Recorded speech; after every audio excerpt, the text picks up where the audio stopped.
Pertama sekali, ingin saya tanya anda semua satu soalan. Manakah antara objek yang ingin saya nyatakan ini, pada pendapat anda yang manakah lagi berat? Pertama sekali, bulu. Tak kira lah bulu ayam ke, bulu kucing ke, bulu burung ke, tak kira. Dan satu lagi adalah seketul batu. Tak kira lah batu tu berat mana ke. Pada pendapat anda, yang manakah lagi berat?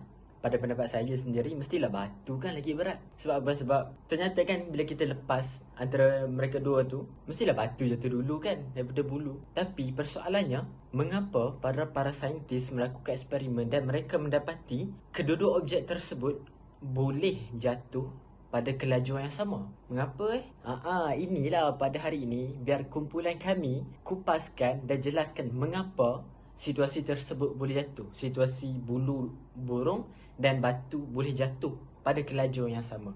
Mari kita saksikan. So if we take a bowling ball and a feather and then we letak dekat outside condition, which means there's air resistance, there's wind and everything outside, and we put both objects at a certain height and then we drop it.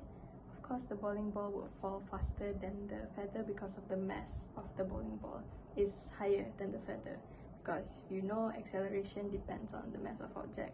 Tapi if kita letak both objects dalam vacuum, which means no presence of air resistance ke apa, then both objects when dropped at a equal height, it will fall at the same time and drop to the bottom at the same time also. Why? Because in free fall, in a vacuum tube or close, like no air resistance or anything, the acceleration does not depend on the mass. Therefore, both the objects, the bowling ball and the feather, drops at the same time. Tak kisah how heavy the bowling ball is. Okay, now we're going to look at how scientists back in the day find out about this discovery. So there was once a guy named Aristotle. He stated that heavier objects fall much faster than lighter ones, indicating that the speed of a falling object is determined by its weight. He even proved it using a rock and a feather, and as such, the feather falls much slower than the rock. And for over 1,000 years, people just assumed that it was true and believed him, until a philosopher named Galileo Galilei, which came to prove him wrong. Galileo, on the other hand, stated that it is due to gravity, also known as gravitational acceleration. But in Aristotle's case, the feather falls much slower due to air resistance. So, what Galileo did is he climbed to the top of the Leaning Tower of Pisa and used two balls with different masses to demonstrate his idea.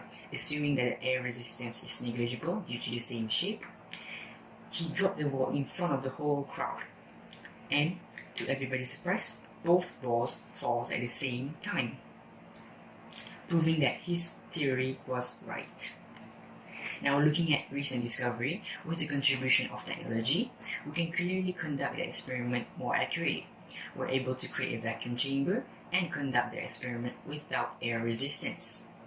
So, with no air resistance, therefore we have a visual proof that the ball and the feather falls at the same time.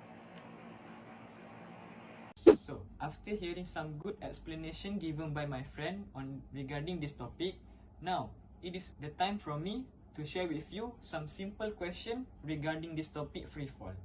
So, the first question is, when an object that is free falling is acted upon by the force gravity alone?